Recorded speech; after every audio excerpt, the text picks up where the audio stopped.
Улаан бүдэгчтэй эдийн засгийн мэдээллийн хөтөлбөр танд хүрч байна. Анхаарлаа хандуулна. Төмрийн үйлдвэрлэлээр дэлхийд дээгүүрч ихтэй энэтхэгийн Сэл компани өнгөрсөн 6 дугаар сард Монгол гангийн үйлдвэр барих санал тавьсан. Тэд манад коксч нүүрсний орд эзэмшиж, олборлсон нүүрсээ өөрийн улс руу импортлон үүний харууд манад үйлдвэр барьж өгөх санал өнөөдрийг хүртэл яригдсаар байна. Манай улс өнөөдөр 438.2 сая тонн төмрийн хөдрийн нөөцтэй гэсэн таамаг судалгаа өгдөг. Хамгийн агуулга өндөртэй коксч нүүрсний нөөц хэдэн тэрбумаараа яригддаг. Гэвч өнөөдрийг хүртэл гангийн үйлдвэр бариаг байгаа. Сүүлийн 5 жилдээ манай улсын 37 аж ахуйн нэгж 4.5 сая тонн төмрийн хөдрийн баяжмал урт хөрш рүү экспортлж байна. Харин энэтхэг улсын хувьд тэдэнд өнөөдөр төмөр үйлдвэрлэлт нь коксч нүүрс хэрэгтэй байгаач одоогоор Австралийн үн өндөртэй нүүрснээс хараад байгаамаа.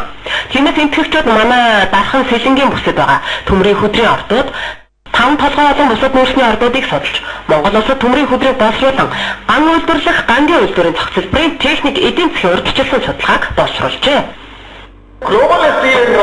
Өнөөдөр дэлхийн гангийн хэрэглээ 50 онтой харьцуулахад одоо 50 дахин нэмэгдсэн. Тухайлбал 190 сая тонноос 1527 тэрбум тонн хүртэл нэмэгдэж, нэг хүнд ноогдох гангийн хэрэглээ 250 кг болсон. Өнөөдөр амьдралын бүх талбарт ган үйлдвэрлэж бас ашиглаж байна.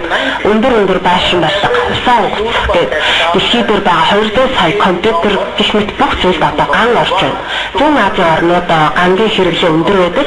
Ялангуяа Монгол улсад сүүлийн жилүүдэд барилгын салбар хийхэн хөгжиж байгаа ч тийм өнөөдөр тус салбарт гадны улсын төмөрлөгийг ихээр ашиглаж байгаа. Харин Монгол улсад төмрийн хөдрийн 48 ард газар байгаа учраас дотооддоо үйлдвэр байгуулж эдийн засгт өндөр нэмэр болж болох юмаа гэсэн санаа бас бидэнд байгаамаа.